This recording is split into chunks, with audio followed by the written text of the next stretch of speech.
Imagine someone beeps you right now, mid thought, and asks, what was literally in your head 3 seconds ago? Not your mood, not your to do list. What was literally happening in your awareness 3 seconds ago? Most people, when asked that question for the first time, realize they have no idea. Probably because the moment is already gone, already replaced by the story of it. Think about your front door right now, not the idea of it, the actual door. The color, the texture, the scratch near the handle you keep meaning to fix. What just happened in your head? Some of you saw it, literally, a vivid image, almost like a photograph. Some of you got the word door, maybe a vague shape, nothing you could actually describe. And some of you experienced something in between, a kind of knowing without anything you could point to. Same instruction, completely different inner experience. And the same thing just happened when you read the title of this video. Some of you had a voice read it, a full internal narrator, speaking the words as your eyes moved across the screen. Some of you processed it more like a shape, a meaning arriving without sound. And some of you have no idea what the voice people are talking about because for you, there has never been a voice at all.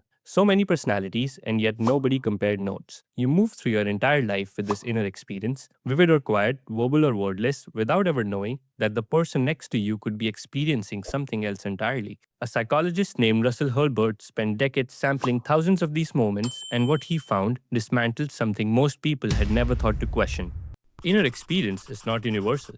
Some people have a near constant verbal inner monologue, a voice that narrates, plans, rehearses, and comments on almost everything. Some think primarily in images, some in emotions, like a bodily sense of knowing that never quite becomes language. Roughly 30 to 50% of people in his samples had no inner monologue at all. No internal narrator, no running commentary, no voice reading this sentence back to them as they watch. Just awareness without words.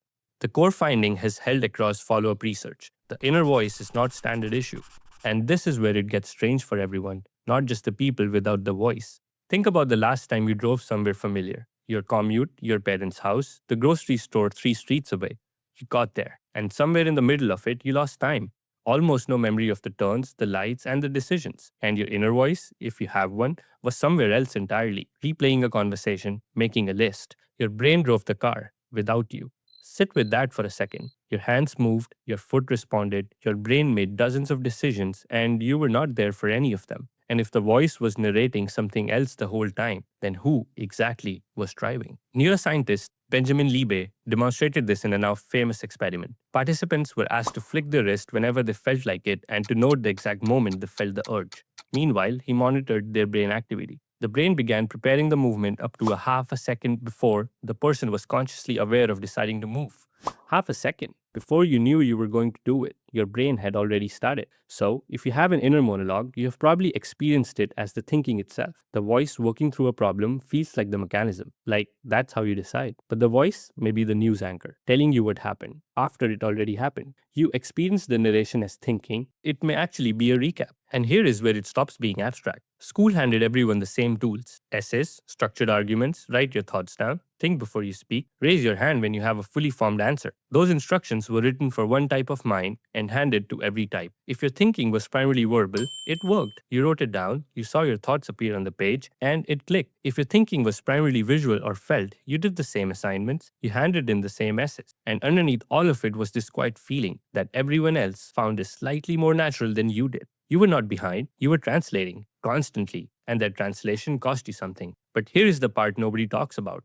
It was never about intelligence, it was about the door. Think about the teacher who explained something and it just landed. First try, you got it before they finished the sentence. Now think about a different teacher. Same subject, same concept, and it felt like they were speaking a language you almost understood. You left that class feeling slower than you were. Same concept, different door. One of them happened to match the way your mind actually receives information. You probably assumed the difference was the teacher's skill. It was partly that, but it was also something more specific. The way they chose to explain it happened to match the software your brain was already running. Think about the friend who explains things with stories and analogies versus the friend who explains with steps and logic. You have a strong preference for one of them. You probably just thought it was personality. Think about audiobooks versus reading. Some people retain almost nothing from the page but absorb everything the moment they hear it spoken. For years, some of them assumed they were poor readers. They were not poor readers, they were auditory processors handed a visual tool and told that was the only option. Think about learning to drive. You probably had more than one instructor or learned with more than one person, and one of them, something clicked. The way they described it, or demonstrated it, or gave you feedback in the moment matched the way your brain was ready to receive it. The other one probably made you feel like you were getting worse. And then there is math. For a lot of people, math is where it crystallized, where the feeling of being slightly behind everyone else stopped being quiet and became a conclusion. Some people need to understand why a formula works before it will stick. They need the logic, the visual, the proof, the reason it is true, and then it locks in permanently. Others, they memorize the formula first and the understanding follows with practice. Neither approach is better, but most classrooms, they taught only one of them. The research on inner monologue is barely 50 years old.